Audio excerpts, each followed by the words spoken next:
pasan y no sé quién es el encargado de grabar la clase o si yo la tengo que grabar. Ahí está. Ok. Empecemos. Bueno, la clase se llama Patología Postmortem, la cual es una herramienta. Disculpe, doctora. Doctora, Sí, ¿Sí? es que ya no está presentando las diapositivas. No los estoy presentando. No, ahorita se estaban viendo, pero ya no se ven. Ah, se desconectó, no sé por qué. De veras. Gracias por avisarme. Sí, no sé por qué se desconectó. Ahora sí se mira. Sí, doctora. Bye. Cualquier cosa me avisan. Gracias. Les decía que la patología postmortem es una herramienta de control de calidad en la atención hospitalaria.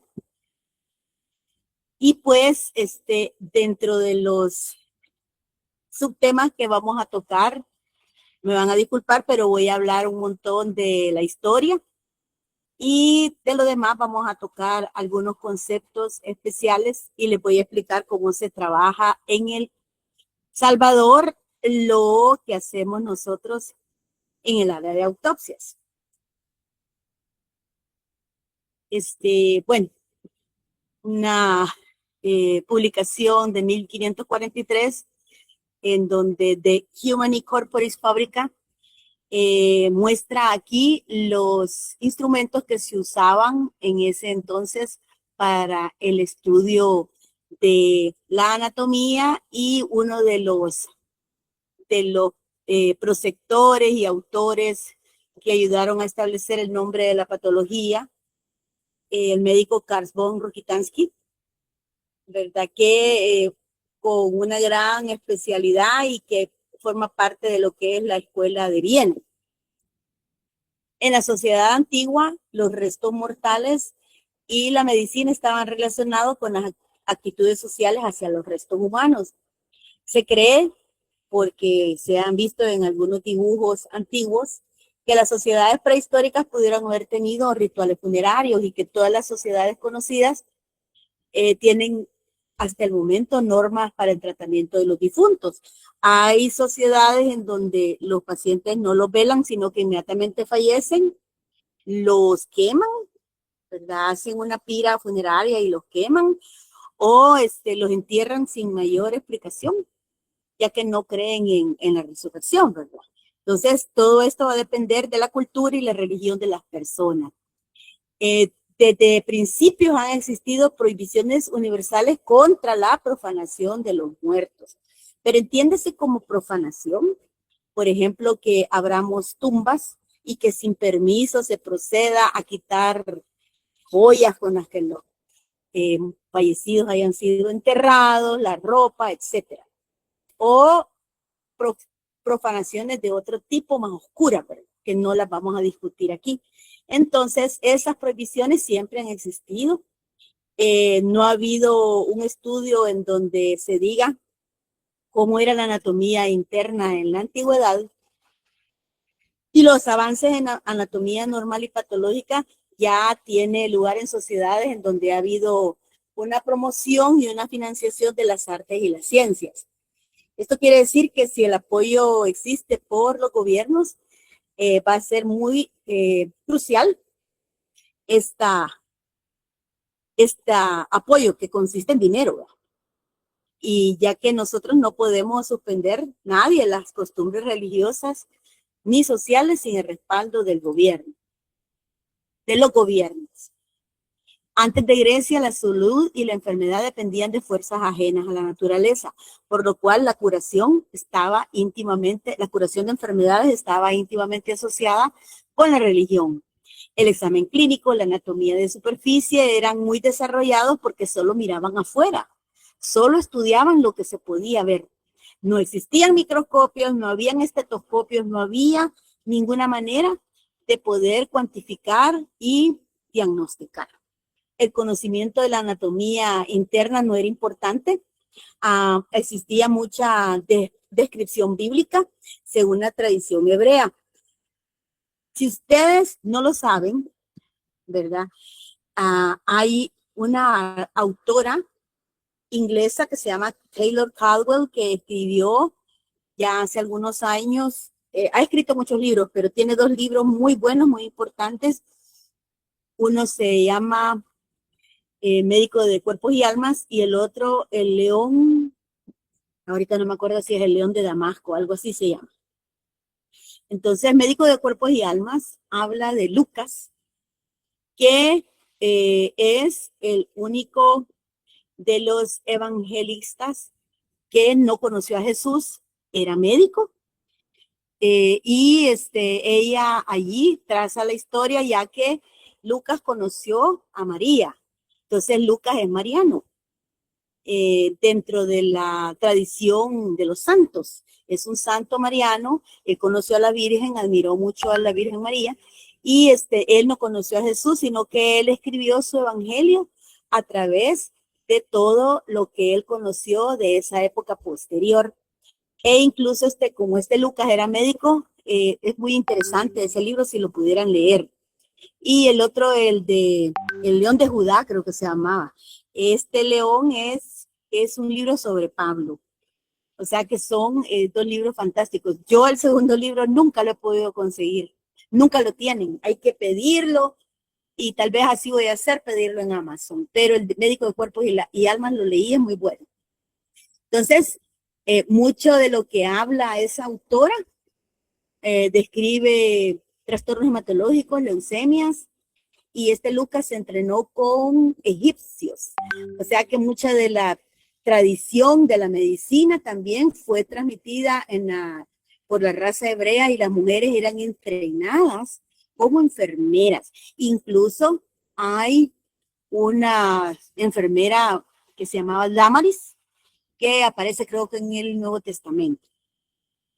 O sea que ellos estaban entrenados, y por eso en muchos lugares decían que eran brujos, ¿verdad? Y los trataban como que eran, trataban con magia y con brujería, cuando en realidad ellos estaban entrenados en el arte de la medicina de ese tiempo. Por eso los menciona aquí la descripción bíblica. El conocimiento de la anatomía animal que se hacía a través de los sacrificios permitía que compararan, ¿verdad?, cómo eran los órganos de estos animales y cómo podrían ser los nuestros. Y de hecho hay una materia que se llama anatomía comparada, que se trata de eso. Los cadáveres, en todo lo que yo leí, se consideran impuros. Una vez que se ha perdido el hálito de vida, se llenan de impureza. Hay esta es una referencia de un libro en donde hablan de este rey, Eglón, que fue apuñalado en el abdomen y le salió toda la inmundicia, ¿verdad? Lo que sugiere cierto conocimiento práctico, posiblemente comparado con los animales. Y es obvio que si te apuñalan en el estómago, te tocan los intestinos y salen las heces. Se menciona frecuentemente la carne, los tendones, los huesos, la médula. Luego viene con Grecia e Hipócrates, la medicina ya empieza a verse como ciencia natural y no como una función religiosa. Los griegos hicieron excelentes observaciones clínicas de diagnóstico, de pronóstico, tenían un buen conocimiento de la anatomía de superficie y prácticamente no hacían, porque continuaban creyendo que había mucha suciedad, no hacían disecciones humanas, sino que hacían disecciones animales. Y Hipócrates fue capaz de diseñar la teoría humoral de las enfermedades. Hablaba de que la salud dependía de los humores que ahí están descritos, y que en los órganos internos se producen y se circulan los humores. Luego, el conocimiento sobre la función de los órganos era en gran medida especulativo, algo fantasioso. Esto lo dice el libro de donde saqué esto, Tato. A mí esto me llama mucho la atención, porque si alguien alguna vez ha leído qué decía Hipócrates sobre las enfermedades, Hipócrates hablaba mucho de aire fresco, ejercicio, alimentarse bien y dormir bien. Y ahora estamos viendo nosotros que con el estrés y todas las enfermedades y el microbioma y todos los problemas, ¿qué es lo que recomiendan? ¿Verdad? Que es lo que vimos ayer, que tenemos que tener una dieta balanceada y hacer ejercicio. Entonces, con Galeno se amplía y se desarrolla la teoría humoral.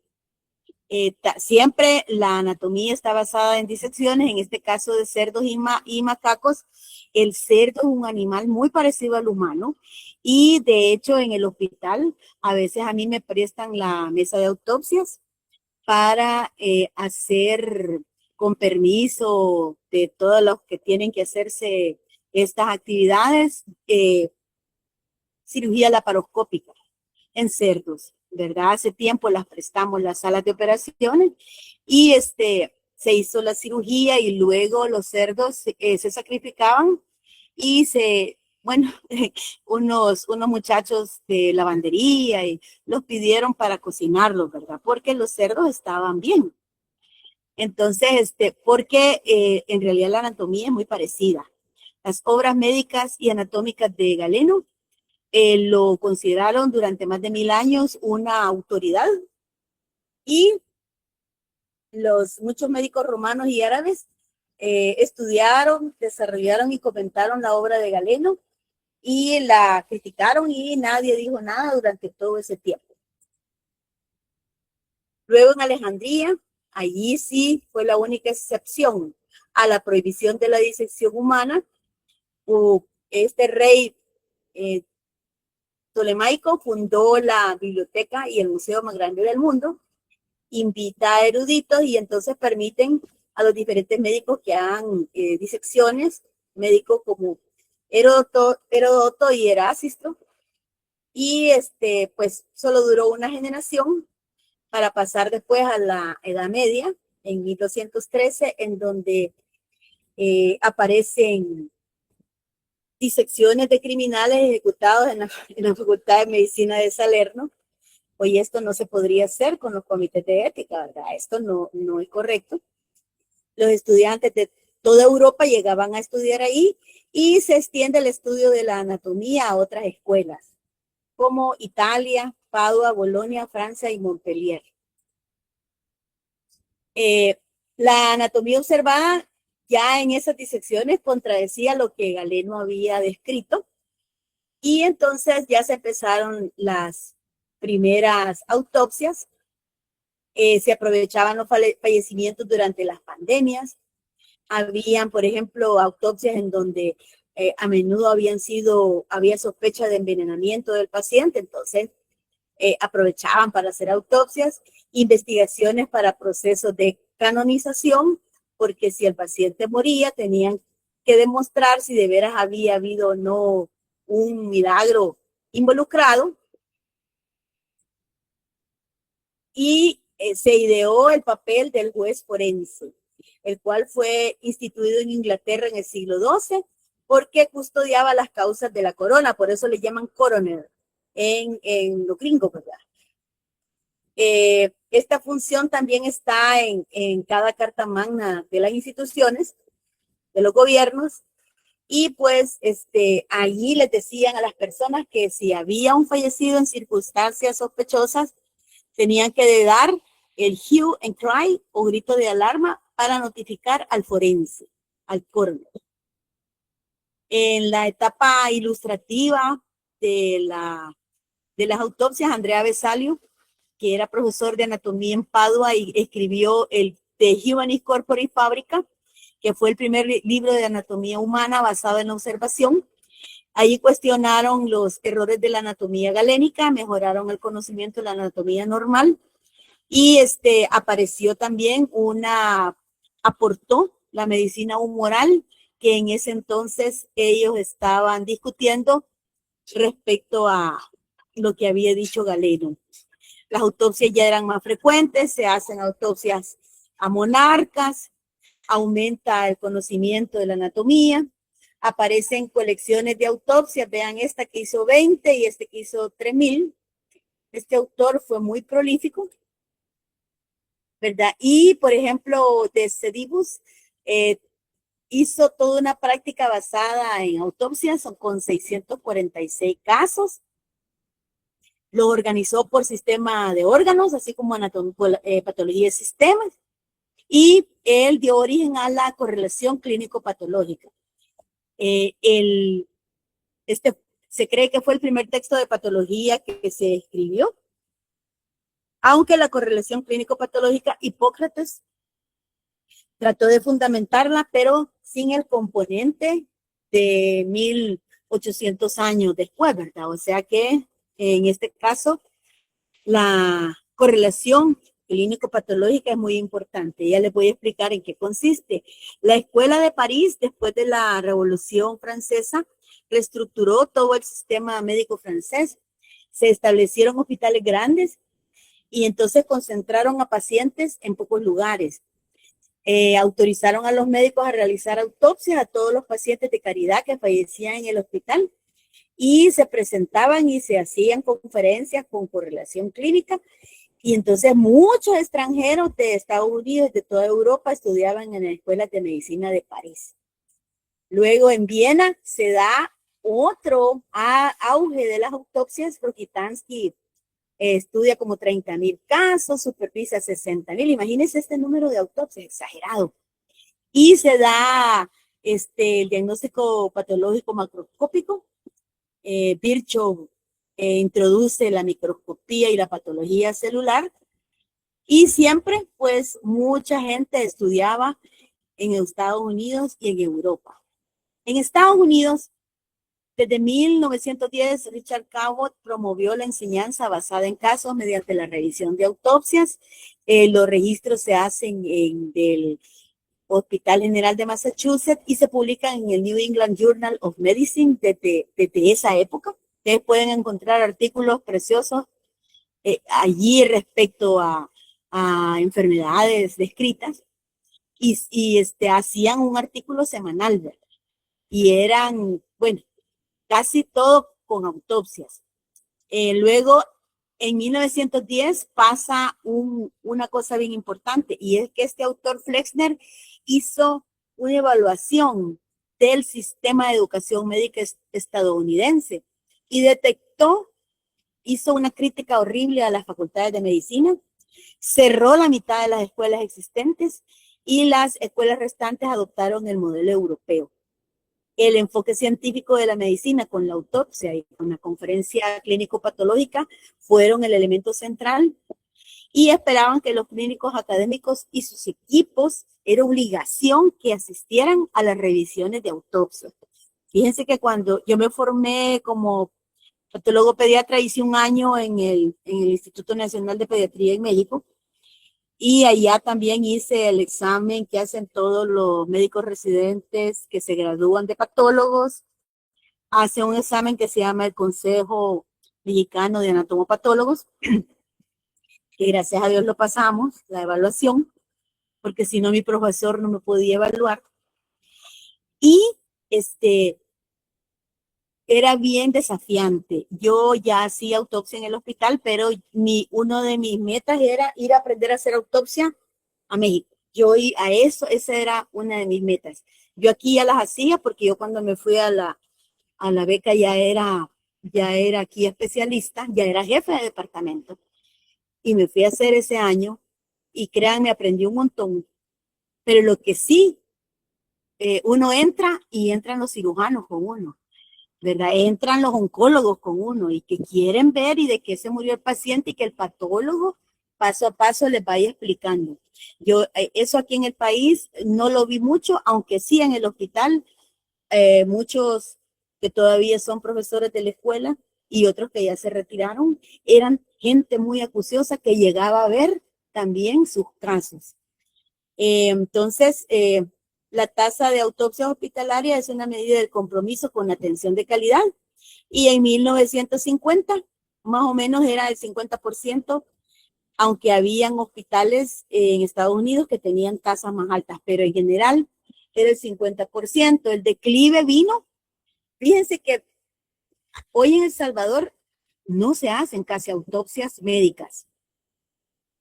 Ha habido un declive grande. Tras la Segunda Guerra Mundial, el gobierno federal, o sea, hoy Trump, queda suspendido mucho pisto del gobierno federal. No, hombre, si esto los gringos lo hacen cada vez, imagínense, cuando hay economía de Segunda Guerra, ¿qué hicieron? Cerraron la financiación para la investigación en ciencias médicas básicas. y cerraron los grants, ya no les daban pisto. Y es lo mismo que han hecho hoy que ellos están en guerra. Han cerrado un montón de ayuda. ¿Por qué? Porque necesitan las chirilicas para otra cosa. Entonces, la autopsia no se percibe en este entonces como una vía para impulsar la carrera académica. Se le da impulso a la patología quirúrgica, la medicina de laboratorio. ¿Y por qué? Porque si yo veo biopsias y diagnostico, y entonces es más lucrativo y es más rápido. En 1971, la Comisión de Unión elimina el requisito de mantener una tasa mínima de autopsia para los hospitales acreditados, ya que eso había elevado las tasas de litigio por negligencia médica.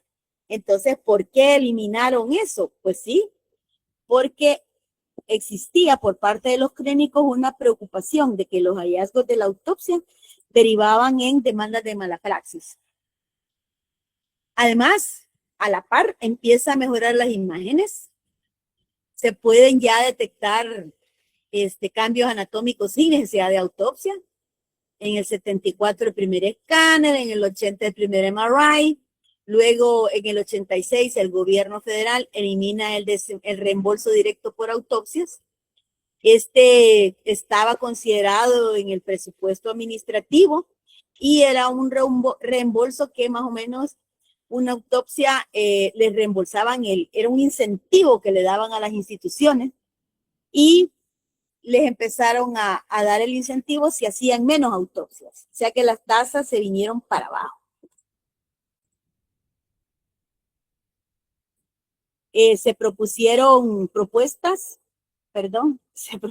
alternativas para que se siguieran haciendo las autopsias y aparecieron los centros regionales de autopsias, una única instalación que hacía todas las autopsias de los hospitales, concentraban volumen de casos y la experiencia.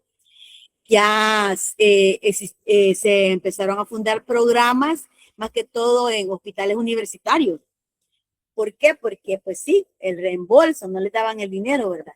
Un problema que yo le veo a esto es el siguiente. A mí una vez me hablaron de 2 hospitales periféricos de segundo nivel aquí en el país para que yo les hiciera sus autopsias de recién nacidos, las cuales por ley son obligatorias, ¿verdad? Todo recién nacido y menor de 1 año es obligatoria la autopsia aquí en el país, pero no se cumple eso, ¿verdad? Entonces, querían en el ministerio, hace como 15 años, querían hacer eso obligatorio y me dijeron, le vamos a mandar todos los fallecidos. Ok, le digo yo, pero me los mandan, lo necesito aquí 30 minutos después de fallecido. A mí no me van a mandar pacientes podridos. Yo, pacientes podridos no quiero. A venir 6, 7 horas. Y una vez hubo un problema con medicina legal, porque nosotros hacemos autopsia parcial para rabia. Y antes la rabia era muy frecuente. En estas épocas de calor, nosotros teníamos 3, 4 casos de rabia en el año y eso es bastante. Eso dice mucho de la mala atención médica que existe, no solo a los humanos, sino que a los perros. Y entonces, había un fallecido, tenía 3 días de fallecido y nos pidieron, porque el personal de medicina legal no estaba entrenado en obtener la muestra para hacer el estudio de rabia. Nos lo mandaron a nosotros y era la época en que medicina legal no tenía freezers. Entonces los pacientes se podrían afuera. Eso era una pestazón en ese instituto de medicina legal.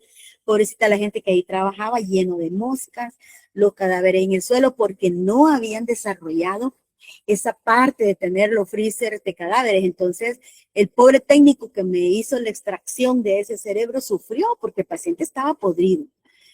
Para rabia únicamente se extrae el cerebro. Como una enfermedad muy contaminante, no se hace un estudio de autopsia completa. Han iniciado autopsias radiológicas o virtuales en Suiza, ¿verdad? Tienen equipo para eso. ¿Cuáles son los inconvenientes? Costo, disponibilidad lógica y que, pues sí, logística y que no hay confirmación histológica. Usted puede ver el tumor, pero, ajá, ¿qué es? A saber. Tengo una foto de Virchow. Virchow introdujo la microscopía, la patología, separó la patología celular de la histopatología y también fue uno de los que dijo, Bichat fue el que dijo cuál era la patología general y la patología de sistemas, pero él es de la escuela de Viena. Fíjense que eso de pertenecer a una escuela se ha dado aún aquí en El Salvador. Los que estuvimos en el Hospital Rosales y que nos formamos ahí, tuvimos la oportunidad, por lo menos mi generación, de ver profesores que se habían educado en Francia y que tenían escuela europea. Y entonces había un profesor que era de semiología, el doctor Cortés, maestro de generaciones, que le decían clavelito porque se clavaba a medio mundo. El doctor era un maestro en semiología y él tenía la escuela europea. Sabía de semiología, podía diagnosticar únicamente usando la semiología. Y habían otros que venían de la escuela gringa que era súper diferente. Ya ellos con el enfoque de medicina basado en evidencia. Bueno, la autopsia ha demostrado su valor porque nos ayuda a ver la causa de muerte de un paciente, nos ayuda a la auditoría médica, control de calidad, educación en salud para grado y posgrado, comprensión continua de la patogénesis de la enfermedad y en los aportes médicos legales. Esto es aquella autopsia que se haga como persecución o prosecución de un delito y esto pues es muy importante para la administración de la justicia. Ambos términos, necropsia y autopsia, ahí están las raíces griegas, aunque uno significa muerte, inspección de un muerto y el otro inspección por uno mismo, son utilizados indistintamente. No, hoy son aceptados ambos. Se cree que una autopsia va a ser clínica o académica, en la cual, que es la que nosotros hacemos, los médicos con el consentimiento de los familiares buscan determinar la gravedad de la enfermedad por la que trataban al paciente fallecido y pues no debe realizarse, por ejemplo, para decir si hubo algún problema de manejo, ¿verdad? Que si los médicos estaban tratando al paciente y no sabían de qué trataba lo que estaban tratando, sino que era un solo despelote, vaya mala praxis. Entonces, eso quiere decir que esta es una evaluación del proceso médico, pero no desde el punto de vista para perseguir un delito, ni para buscar errores. Para eso está la autopsia médico legal o forense. Esta la van a realizar los responsables de la investigación, por ejemplo, muertes súbitas, que existe un significado de muerte súbita para adultos y un significado para niños, son diferentes. Igual, en la muerte súbita del lactante, por ejemplo, son aquellas muertes que ocurren en menores de 1 año y son más graves los de menores de 4 meses de edad. Entonces, a veces llegaban los residentes y me ponían como causa de muerte súbita. Y el paciente era un niño grande, ¿verdad? Ese diagnóstico no va. Es como que yo les digo, obviamente, si yo me cruzo y la 9 me pasa llevando, yo me morí súbitamente, pero eso tampoco es muerte súbita. Es un accidente de tránsito, politraumatismo, lo que usted quiera. No, una muerte súbita en adultos son aquellas muertes atribuidas a arritmias cardíacas. No tiene nada que ver con la ocurrencia. Bueno, entonces, en las que nos compete a nosotros son académicas o clínicas. ¿Por qué buscamos la causa primaria de muerte? Para enseñanza. Tenemos que tener el diagnóstico clínico, el patológico y compararlo. Tenemos que reconocer enfermedades desconocidas, reforzar las epidemiologías, ver, por ejemplo, a mí me pasa, presentan la radiología y yo digo, no, pues no era quiste y tal vez el radiólogo está diciendo que había quiste, ¿verdad? O no, no me parece que había esteatosis y el radiólogo dijo que había esteatosis. Entonces, para eso sirve, para evaluar las imágenes. Se pueden montar estadísticas bien fiables de la causa de la muerte y eso ayuda al control de calidad en la medicina y en este siglo es el mayor valor, excepto en aquellos casos en que si el paciente tiene una enfermedad que es el diagnóstico es molecular, no es necesario hacer autopsia. Entonces, para cumplir estos requisitos, ¿verdad? También es necesario un control técnico de alto nivel de la propia técnica de autopsia.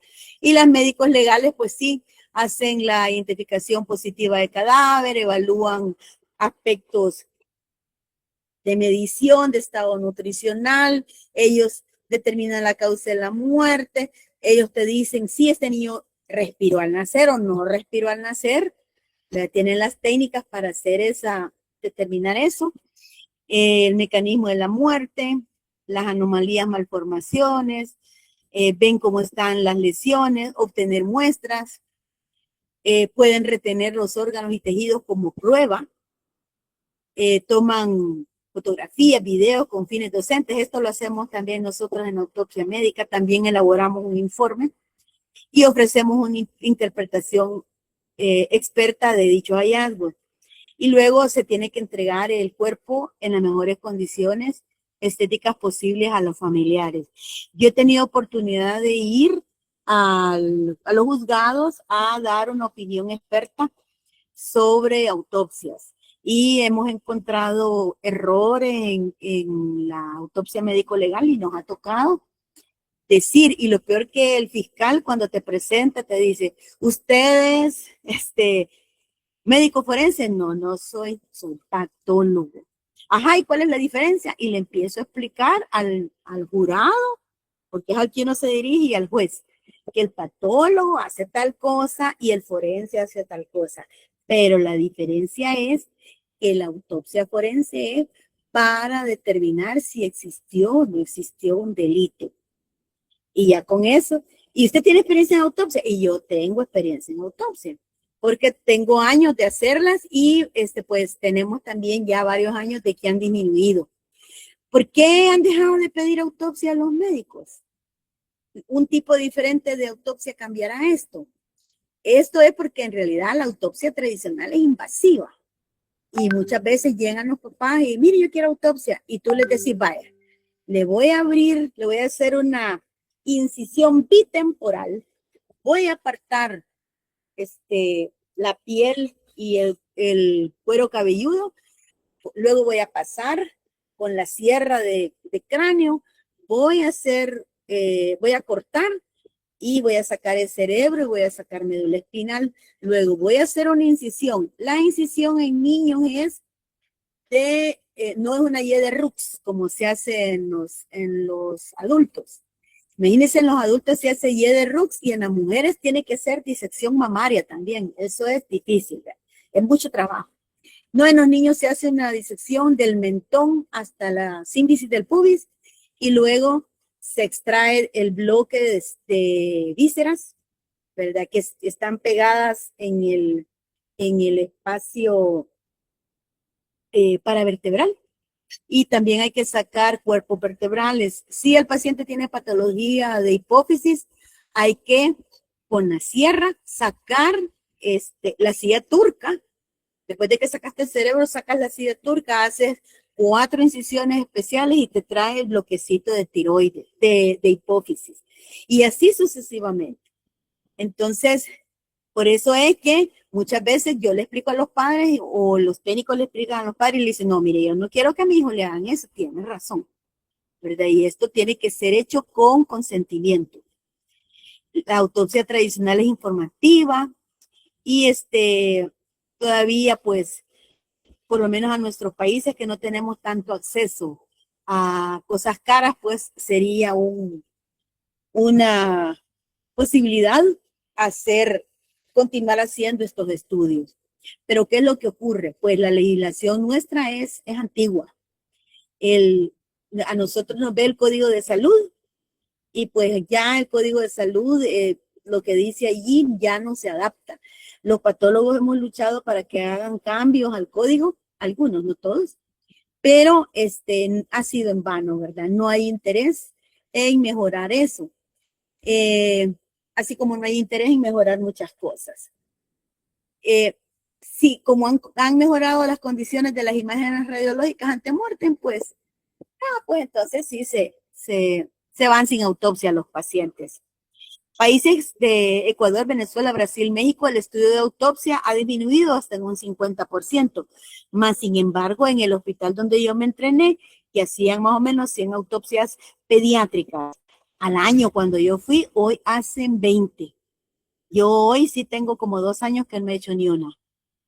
La Facultad de Medicina de la Universidad, que empezó a funcionar en el 1847 hasta 1849, y luego todos los hospitales de la red tenían departamento de anatomía patológica, pues sí, ofrecían estudio de autopsia.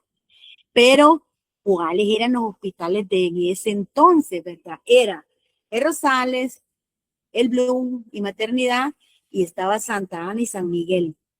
Después que han aparecido más de 30 hospitales en los cuales la mayoría son de segundo nivel, a esos hospitales de segundo nivel no tienen departamento de patología. Y luego viene el terremoto del 86, que ustedes probablemente ni habían nacido cuando eso ocurrió. En el terremoto del 86 yo era interno. Se cayeron todas toda la infraestructura de los hospitales, tronó todita. El único que no se cayó y que ahí fue horrible el terremoto, yo era interno de medicina interna, era el Hospital Rosales. Se sintió horrible porque estaba toda la 25 Avenida Norte hasta desde Panchimalco, los planes de Renderos hasta la fosa, esa es la falla de San Salvador y ahí ocurren los temblores. Entonces, toda esa infraestructura se cayó, el Bloom se cayó. Yo acababa de pasar de interno y se cayó. Entonces, los hospitales fueron reconstruidos y fíjense que mi hospital, donde yo trabajo ahora, lo reconstruyeron los alemanes y le dieron a una empresa italiana para que hicieran el edificio, el cual dicen que tiene rodos, que no sé qué, la torre, y que es antisísmico, es muy bueno, pero ya han pasado varios terremotos y pues sí, tenemos miedo de que en algún momento ya no vaya a soportar. Pero en ese entonces, cuando a mí me contratan para trabajar en el hospital, habían dejado dinero para formar un patólogo pediatra. ¿Por qué? Porque los hospitales, escuelas, cumplen un criterio internacional de que tienen que tener departamento de patología. Y yo llegué en una época que mis mismos jefes me decían que querían deshacer el departamento porque les parecía muy caro. Y el dinero solo porque los obligaron, me mandaron sin salario, solo con la beca, ¿verdad? Entonces fue un sacrificio para mí y para mi familia.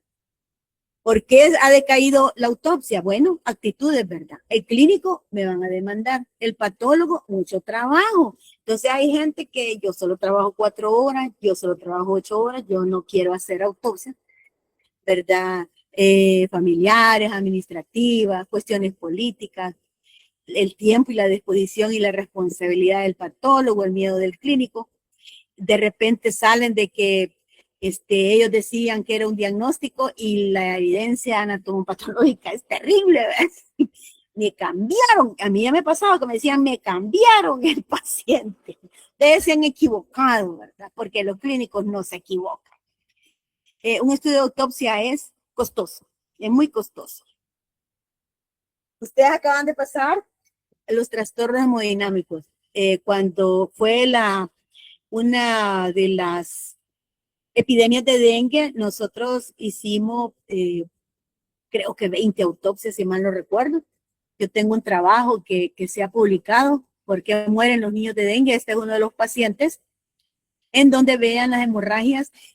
Curiosamente, nosotros teníamos mucha hemorragia pulmonar, CID y hemorragias en la piel, pero los niños no hacían hematemesis como en otros países en donde hay pues sí, tienen manifestaciones hemorrágicas muy fuertes. Aquí el paciente nuestro hace tercer espacio, hace un edema horroroso que termina matando a los niños porque contaminan las vísceras y entonces mueren todos infartados. Aquí tienen equimosis y petequias. Este es otro estudio de autopsia en donde este caso a mí me gustó porque era una pacientita de pequeña de 4, neonato de 60 días, 2 meses.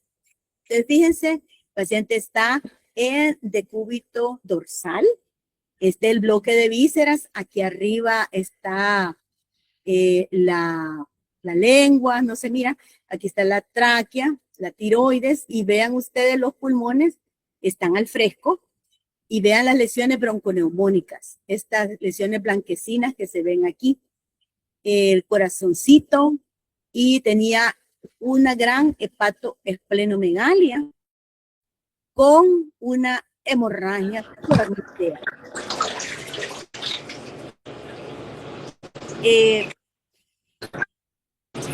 Hay un micrófono encendido, apáguenlo, por favor. Gracias. Y entonces entró el especialista y me dice, mire, esta niña tiene leucemia. Y yo tenía aquí unos residentes rotando de otro país.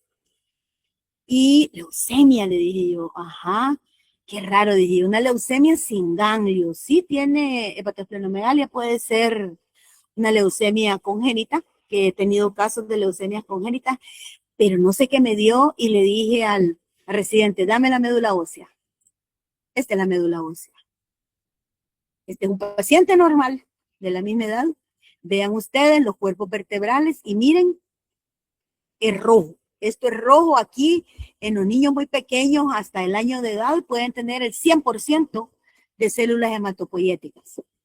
Y vean esta médula que fea, gruesa y blanquecina. Y me costó partirla. Inmediatamente pensé yo, este es una osteopetrosis o enfermedad de Schomburg, no sé qué. Es una enfermedad que no se diagnostica por este método, ¿verdad? Acabamos de hablar de las enfermedades que son moleculares que no se tienen que diagnosticar así. Y subí corriendo a rayos X con el paciente y le tomamos radiología. Y le tomamos de cráneo, ¿verdad? Y pedí unas que ya habían tomado y vimos que tenía pétreo, esto era hueso, todo esto era hueso, se quedó sin médula ósea. Parece ser que en otras latitudes intentan hacerles trasplante, pero como traen un trastorno molecular, enzimático, vuelven a hacer la formación de hueso.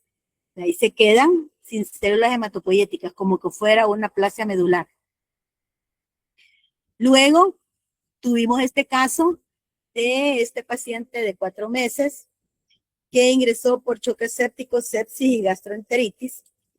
Y entonces, bien,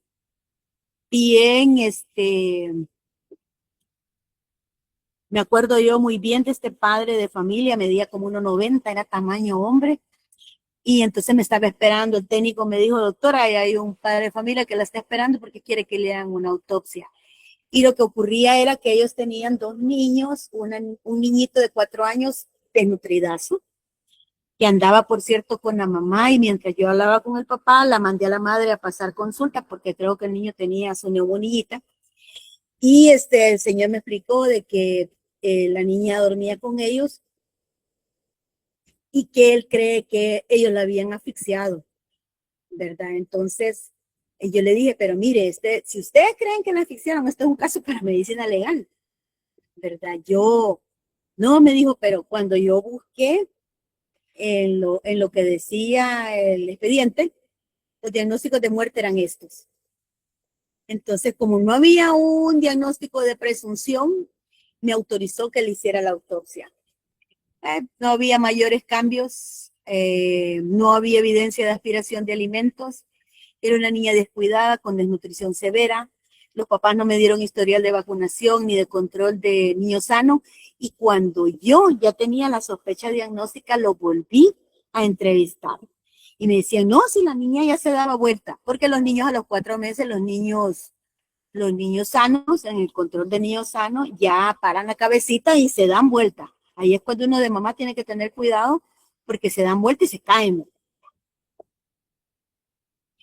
Yo quería hacerle DNA y pues no lo pudieron pagar. Entonces lo que pasa es que yo empecé a ver el caso, el cerebro que no tiene mayor cosa, un poquito de congestión, el espacio de Virchow-Robbins, la forma como estudiamos el corte de médula espinal. Y entonces yo cuando vi la médula, chipa, dije yo, y estas neuronas no son neuronas rojas de asfixia, estas neuronas tienen un volado como tigriado en el citoplasma, que es un cambio que se llama cromatolisis. Tiene cromatolisis, qué raro. ¿En qué patología se ve cromatolisis, verdad? El epéndimo. Y la veía. Miren, la veía de cerca. Perdían hasta el núcleo, algunas de ellas. Ven ustedes cómo se da esta como tinción tigriada en el citoplasma. El bloque de órganos, ¿verdad? Y cuando terminé de ver todo, como se mete cortes de todo, este es el músculo del tórax, que se vienen junto con algunas fibras musculares, se vienen cuando uno quita el diafragma, y del psoas. Y entonces me llamó la atención, tiene atrofia. Esta niña tiene, ¿y por qué tiene atrofia? Después me voy a la tráquea, miren la atrofia. Entonces, los pulmones, tenía su neumonillita, tiene nada en el hígado, en el vaso, en la lengua, o sea que nosotros estudiamos todo, intestino, con un poquito de necrosis, de coagulación en la mucosa, que no, hay algo que no me dice nada, los riñones no tenían nada, el trompe falopio, ovario con quistes foliculares, normal, y ganglios, y suprarrenales, y médula ósea, la que yo espero en un niño chiquito. Entonces me regresé a los músculos, y entonces me puse a estudiar, pero ahí yo tuve la duda. No, la niña se asfixió porque no podía respirar. Y me puse a leer casos, vean, miren esta atrofia, las fibras musculares normales no se contraen, no se ponen así, ¿verdad? Las normales se ven así, del músculo estriado, como esto. Y aquí están como que se han contraído y se han ido atrofiando. Bueno, la niña no respiraba muy bien, para mí era una atrofia muscular espinal tipo 2. Que se complicó con aspiración, contracción de músculos, infecciones, escoliosis. Y pues, ¿qué tuve que aplicar yo? Correlación clínico-patológica. Había una historia clínica que se había asfixiado, pero no por la causa que los padres decían, sino que porque el paciente tenía una atrofia generada en su médula espinal. Siempre que presento los casos, presento la bibliografía. Este es otro caso, creo que ya es lo último. Este caso es muy interesante. En el 2005 yo tuve un alza de autopsias porque el jefe de la división médica exigía, ¿verdad? Y les decía a los médicos, tienen que tienen que pedir la autopsia. Y entonces tuvimos este caso. Esta era una niña de San Miguel que llegó con historia de 7 días de evolución de fiebre severa, neumonía, fiebre continua, neumonía, y empezó a orinar achocolatado. Cuando le hicimos el estudio, un gran infarto, ¿verdad? En el pulmón derecho, un poquito de, todavía se ve que tenía la neumonía, pero predomina el infarto. Y estas lesiones que se ven aquí no son importantes, es coágulo postmortem, afuera, edema agudo de pulmón, tenía una hepatomegalia horrorosa enorme, pero solo era con una hepatitis. Y nosotros en el 2005 desde el 2003 habíamos notado un alza en leptospirosis. Entonces, cuando hicimos la autopsia, nosotros hacíamos prueba de dengue, leptospira, y no me acuerdo, que hacíamos un hisopado rectal. Hacíamos 3 exámenes porque así captábamos cualquier enfermedad infecciosa. Y entonces yo a este caso le pedí el MAT Leptospira y le hice Warting Starry, y aquí pueden ver ustedes las espiroquetas de color negro, ¿verdad? Que estaban en médula ósea, ¿verdad? Y en hígado. Una leptospirosis diseminada en hígado, riñón y médula ósea. Esta le llaman la enfermedad de los 7 días. También hubo un brote de leptospirosis en Nicaragua, hará como unos 8 años, que era una enfermedad rara, que no sé qué, y claro, esto es porque han aspirado la orina de la rata que tiene las espiroquetas. Entonces, los pacientes, ella tenía una discreta ictericia clínica, daño hepático, y me ayudó que los títulos eran de 1 en 320, que era suficiente para declararlo como caso confirmado, apoyado con la tinción de plata que yo le hice. Así que eso era lo que les traía, cómo se trabaja actualmente en el país con respecto a las autopsias. Es que no existe una legislación que nos permita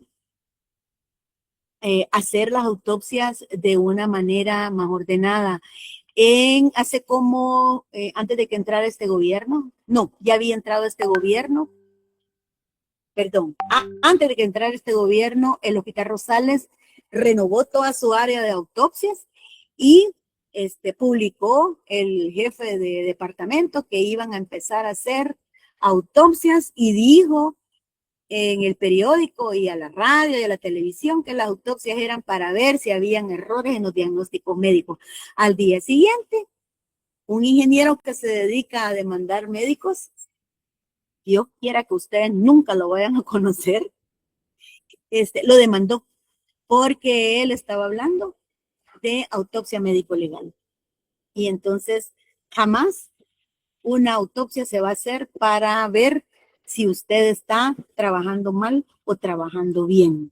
La autopsia es para determinar los procesos en el cual el paciente ha ido incurriendo, cómo se relaciona esto con la historia natural de la enfermedad y en qué momento existió una correlación entre lo que el clínico vio y lo que nosotros presentamos como hallazgo anatomopatológico. Cuando yo digo anatomopatológico es que yo tengo bases anatómicas y de enfermedades para decir que ocurrió tal, se presentó tal caso. Entonces, para que me entiendan, una vez me preguntaron a mí, doctora, ¿y por qué dice usted que esta es una fístula, verdad? Una atresia. Bueno, se acompaña de fístulas.